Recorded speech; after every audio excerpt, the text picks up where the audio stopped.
जय हिंद दोस्तों, कैसे हैं आप सभी। आई होप आप सभी बहुत अच्छे होंगे भाई। अपनी तैयारी बढ़िया तरीके से चल रही होगी। तुम्हारी यूपीएसआई की इतनी अच्छे तरीके से चल रही है तैयारी तो कि 340 प्लस मार्क्स आ रहे हैं, मतलब सारों के। ऐसा हो गया है, इतना बिल्कुल जुनून चढ़ा हुआ है दीदी कि 350 से नीचे तो कभी नंबर ही ना आ रहे। चाहे मैं टेक्स्ट बुक पे दे रहा हूँ, चाहे मैं टेस्ट रैंकिंग पे दे रहा हूँ, चाहे मैं आरडब्ल्यू पे दे रहा हूँ, चाहे मैं कहीं पे भी दे रहा हूँ ना, मेरे 340 प्लस मार्क्स ही आ रहे हैं यूपीएसआई में। मैं क्या करूँ, कम कैसे करूँ नंबर, मुझे ये बताओ। सबसे बड़ा मुद्दा ये हो चुका है कि यूपीएसआई की वैकेंसी आएगी कब। यूपीएसआई यूपीएसआई यूपीएसआई, मेरे पास दुनिया भर के इतने सारे मैसेजेस पड़े हुए हैं। कब वैकेंसी आएगी, किसी ने आई थिंक 27 मई कह दिया था, आज 27 मई है बाय द वे। तो कब तक वैकेंसी आएगी, 28 अप्रैल की बोली हुई थी, अभी तक नहीं आई है, 1 महीने से ज़्यादा हो चुका है। बात आपकी सारी चीज़ें सही हैं, सब कुछ सही है। तुम ये बताओ, तुम पढ़ना बंद क्यों कर रहे हो। बस सिर्फ और सिर्फ मुझे आज इस वीडियो के कमेंट सेक्शन में इस बात का जवाब देना कि तुमने पढ़ना बंद क्यों किया हुआ है। क्या 340 प्लस मार्क्स आ रहे हैं सबके, जितने भी बच्चे अभी इस वीडियो को देख रहे हैं। मैं पर्सनली तुमसे बात करना चाह रही हूँ, जो बच्चे मेंटरशिप में हैं उनसे तो बात होगी आज शाम को। आप मुझे ये बताओ, क्या आपके 340 प्लस मार्क्स आ रहे हैं, 320 प्लस भी आ रहे हैं। चलो 320 छोड़ो, 300 प्लस आ रहे हैं। सब कुछ रिवाइज हो चुका, मूल विधि तुमने कर ली, पॉलिटी तुमने कर ली, हिस्ट्री तुमने हिंदी तुमने कर ली बढ़िया तरीके से, मैथ और रीजनिंग तो तुम ऐसे निकाल देते हो। क्यों, सब कुछ हो रहा है। वैकेंसी कब आएगी मैं उसके बारे में बात करूंगी पहले, पर थोड़ी सी कड़वी बात है। हालांकि मुझे पता है कि बहुत सारे बच्चे सुनेंगे भी नहीं इस बात को, और अभी तो ऐसे उल्टे सीधे उठ पटांग कमेंट करेंगे वो लोग करेंगे जो खुद विभाग में है कि अरे दीदी हमारे में तो मोटिवेशन भर गया और वो भर गया। क्या करें, करना पड़ता है भैया इनको इनको जगाने के लिए। आप कर देते तो शायद हमें थोड़ा सा कम करना पड़ता। पर ठीक है, सबका अपना अपना काम है, सब अपना अपना काम कर रहे हैं। सबसे पहली बात, वैकेंसी अगर कही गई है, नोटिस आया है, तो वैकेंसी ज़रूर आएंगी। बीच में तो ये कह दिया था कि चलो वॉर हो रही है और जो इंडिया पाकिस्तान के बीच में थोड़ी सी रंजिश चल रही थी, उसकी वजह से वैकेंसी रुक गई। अब क्या रीज़न है, क्या रीज़न नहीं है, ये सब जानने का काम तुम्हारा नहीं है। सबसे पहली बात तो ये, तुम्हारा काम सिर्फ और सिर्फ इतना है कि तुम अपनी मैथ को बहुत बढ़िया तरीके से तैयार कर लो, तुम अपनी रीजनिंग को बहुत अच्छे तरीके से तैयार कर लो, तुम अपनी पॉलिटी, मूल विधि, हिंदी को बहुत अच्छी तरीके से तैयार कर लो। आ रही है बात समझ में। अगर तुम्हारे सब्जेक्ट क्लियर हो जाएंगे तो क्या तुम सीजीएल नहीं दोगे। क्या अभी जो आरआरबी एनटीपीसी आने वाला है 5 जून से, क्या तुम उसको नहीं दोगे। क्या तुम सीपीओ नहीं दोगे। क्या तुम दिल्ली पुलिस कांस्टेबल का फॉर्म नहीं भरोगे। क्या तुम Delhi police AW, TPO, Delhi police HCM, ये सारी वैकेंसी 2025 में ही आने वाली है। तो अगर तुम्हारी मैथ, रीजनिंग, जीके, हिंदी, या फिर चलो उसमें तो एडब्ल्यू टीपीओ में और उसमें तो इंग्लिश भी नहीं आती, अगर ये चीज सही होगी तो नुकसान हो जाएगा कि भाई। कोई नहीं बताएगा ये बातें तुम्हें, सभी बताएंगे इस डेट को आ रही है, वहां पे चलो, ये करो वो करो, पर कोई तुम्हें ये नहीं कहेगा कि पढ़ ले। अभी तुम्हारे पास बहुत अच्छा टाइम है। देखो, तुमने बहुत सारे स्टूडेंट्स की, ये टॉपर्स की जो अब सेलेक्टेड हैं, उनकी सबकी ये सुनी होगी कि 2019 में जब कोरोना आया था, उन्होंने जब 1-1.5 साल कोरोना रहा, क्वारंटाइन रहे, उन लोगों ने घर में बैठ के पढ़ाई करी और सबका निकल गया। तुम ये समझ लो इस टाइम पे क्वारंटाइन होने का समय आ गया तुम्हारा, क्योंकि देखो कोरोना भी ऑलमोस्ट आ ही रहा है ना, कोरोना के केसेस भी बढ़ रहे हैं और अभी वैकेंसी का भी कुछ पता नहीं है। ये this is the right time कि तुम अपने सब्जेक्ट्स को क्लियर कर लो। अगर तुम्हारी मैथ अच्छी होगी तो मैथ मैथ होती है, ये ब्लू है ना, ये हर जगह ब्लू रहेगा। अगर ये वॉच है ना, तो इसको हर जगह वॉच ही कहेंगे, दिल्ली पुलिस में भी वॉच ही कहेंगे, एसएससी में भी जो सीजीएल दोगे उसमें भी वही कहेंगे, यूपीएसआई दोगे उसमें भी वही कहेंगे भाई। अपनी मैथ तैयार कर लो, अपनी रीजनिंग को तैयार कर लो, अपनी जीके, जीएस, हिंदी, ये बढ़िया तरीके से तैयार कर लो, तभी तुम्हारा सिलेक्शन हो सकता है। और उन लोगों की फालतू बातों को मत सुनो कि दरोगा की नौकरी ऐसी, दरोगा की नौकरी वैसी, और मैं तो ये कर लूँ, मैं तो वो कर लूँ। मेरे पास भी बहुत सारे कमेंट आते रहते हैं कि तुम ऐसी नौकरी में लगे हुए हो, ऐसे लगे हुए। पहले तुम आ जाओ ना, एक बार क्रैक तो कर लो। मैं मानती हूँ कि तुम क्रैक कर लो, पूरी प्रोसेस पूरी करो, ज्वाइन मत करना। तुम्हारे में हिम्मत है तो, दरोगा की नौकरी खराब है ना, ज्वाइन मत करना। ये वो लोग हैं, कुछ लोग तो ऐसे हैं कि जो कम से कम 100 बार ये बोल चुके होंगे कि नौकरी अच्छी नहीं है, पर फिर भी 2017 वाला भी फॉर्म भरा था, 2021 वाला भी भरा था, और जब नहीं हुआ तो अंगूर खट्टे हैं, जब मिलते नहीं है तो अंगूर खट्टे हो जाते हैं।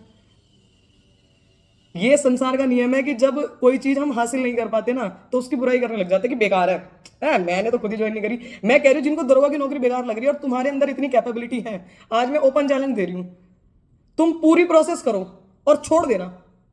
एमटीएस भी नहीं छोड़ता है इंसान, आ रही है बात समझ में। एमटीएस की नौकरी भी नहीं छोड़ते लोग, नौकरी तो वो भी है, कर तो वो भी रहे हैं। आ रही है बात समझ में। नौकरी की बुराई करने से पहले नौकरी होना बहुत जरूरी है।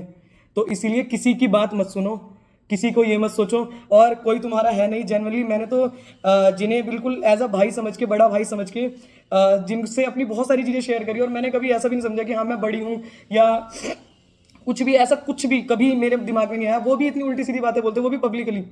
अगर उनको कोई दिक्कत थी तो उन्हें मुझसे कहनी चाहिए थी सबसे पहली बात तो, कि काजल ये चीज़ गलत हो रही है, यहाँ पे ऐसे कर सकते हो आप। मैं तो खुद छोटी छोटी चीज़ों को कोशिश करती कि चलो ठीक है, वो मेरे से सीनियर है विभाग में, पहले से मैं पूछूं।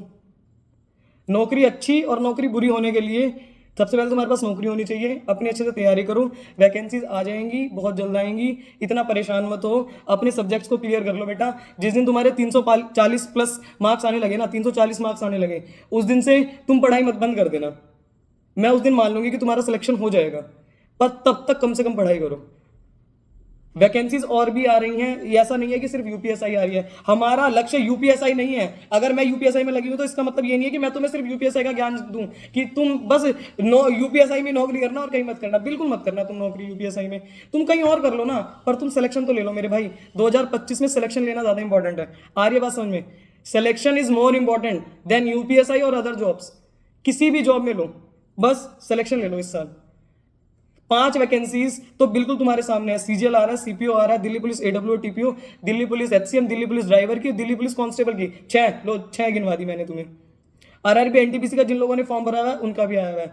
तो ऐसे हताश निराश मत हो मेरे भाई। तुम्हें कोई भी परेशानी हो रही है, तुम कमेंट कर देना, कमेंट में पूछ लेना। जब मुझे समय मिलता है मैं जरूर से रिप्लाई करती हूँ। इंस्टाग्राम पे तो भाई इतने मैसेज हो रहे हैं, क्या करें। एक तो हेलो है वाले इतने हैं, ऐसे कहेंगे हाय हाय दीदी। अरे हाय कब, मैं तेरा क्या करूँ। कोई डाउट हो तो सिर्फ और सिर्फ अपना नाम, तुम कहाँ से हो, और अपना डाउट कि मुझे ये डाउट है, ये तो बिल्कुल कोई मैसेज मत करना। मुझे तुम्हारे से बात करनी है भाई। मैं किस किस से बात करूंगी? मैं अभी भी आपको दिखा सकती हूँ स्क्रॉल करके, कम से कम 150 से ज्यादा मैसेज सिर्फ इसी चीज के हैं। मुझे आपसे बात करनी है। मेरे से क्या बात करो तुम अपनी प्रॉब्लम बताओ ना। उसमें तुम अपनी प्रॉब्लम बताओगे तो शायद मैं आपको सॉल्यूशन देके और उसमें आपको कमेंट कर दूंगी। आ रही है बात समझ में? मेरे से बात करने या किसी से बात करने के लिए नहीं हो आप सिर्फ और सिर्फ पढ़ाई करने के लिए हो। आप now you are a student, ठीक है? अभी तुम स्टूडेंट हो ना, तो स्टूडेंट की तरह ही बिहेव करो और सिर्फ पढ़ाई पे ध्यान करो। तुम्हें जो भी डाउट होता है, कुछ भी, एनीथिंग, आप लोग कमेंट कर सकते हो, पर रिलीवेंट कमेंट होना चाहिए कि ताकि मुझे भी जवाब देते हुए लगे। मैथ की वीडियो में यही पूछ रहे कि मैथ कैसे सही करूं। अरे बता तो रही हूं मैथ कैसे सही कर, तब भी तुम सुन नहीं रहे, तो फिर क्या बताऊं? मतलब समझ रहे हो ना? थोड़ा सा अपने दिमाग को ओपन करो। आप एक बहुत अच्छे पद के लिए तैयारी कर रही हैं, ठीक है? आपको आगे जाके थाना संभालना है, आपको आगे जाके चौकी संभालनी है, आप आगे जाके एसओ एसएचओस बनेंगे। आप ऐसे छोटे छोटे डाउट्स पूछेंगे तो बहुत बुरा लगता है। आ रही बात समझ में? हालांकि जो रिलीवेंट डाउट हो कि भाई मैं मैथ्स दीदी ये कर रहा हूँ, मैं इतने टाइम से कर रहा था, मेरे से नहीं हुआ, मैं रिवाइज करता हूँ तब भी नहीं हुआ, ये एक रिलीवेंट डाउट है। ये समझ में आता है कि मैंने इतने पेपर दे दिए तब भी नहीं निकल रहा, मॉक टेस्ट में डर जाता हूँ, ये सारी चीजें ये रिलीवेंट है, ये ठीक है। पर मैथ की वीडियो के नीचे ये पूछ रहे हो कि मैथ कैसे अच्छी करो, तो भाई फिर कैसे अच्छी होगी? फिर तो बहुत मुश्किल है अच्छी होनी। आ रही बात समझ में? तो थोड़े से ट्राई करो और अच्छे से तैयारी करते रहो। बिल्कुल परेशान मत होना, वैकेंसीज बहुत जल्द आएंगी, ठीक है? मेरा भी कोई फूफा नहीं बैठा हुआ वहाँ पे भर्ती बोर्ड में जो बिल्कुल देखते ही मुझे बता दे कि हाँ भैया काजल इस दिन वैकेंसी आ रही है। ऐसे कोई नहीं बैठा हुआ, पर हाँ आएंगी जरूर। अगर कहा है तो आएंगी, और अगर नहीं भी आएंगी तो मैं तैयारी करूंगा। मैं इस साल नौकरी ले लूंगा, चाहे मुझे यूपीएसआई में मिले, चाहे मुझे सीजीएल में मिले, सीपीओ में मिले, दिल्ली पुलिस में मिले, कहीं भी मिले, मैं करने को तैयार हूँ, ठीक है? और जॉब का कंपैरिजन करने से पहले जॉब ले लो, पहले जॉब ले लो, उसके बाद सोचना कि इधर जाना है कि उधर जाना है। आ रही है बात समझ में? ऐसे परेशान मत हो। दुनिया बहुत बातें बोलती है, दुनिया बहुत कुछ बोलती है, तुम्हें सिर्फ अपने ऊपर ध्यान देना है, ठीक है? मैंने ओपन चैलेंज दिया है आज कि ले लेना लास्ट तक और छोड़ देना, फिर नहीं छोड़ी जाएगी, कर लोगे। आ रही है बात समझ में? तो इसलिए अच्छी तरीके से अपनी तैयारी करो और उनकी बातों में मत ध्यान दो। जो भी कोई तुम्हें नेगेटिव बोल रहा है, तुम बस अपना पढ़ते रहो। जिस दिन तुम्हारी लग जाएगी ना, तो वो फिर इस बात से भी जेलस होने लगेंगे, क्यों लगनी, ठीक है? जय हिंद।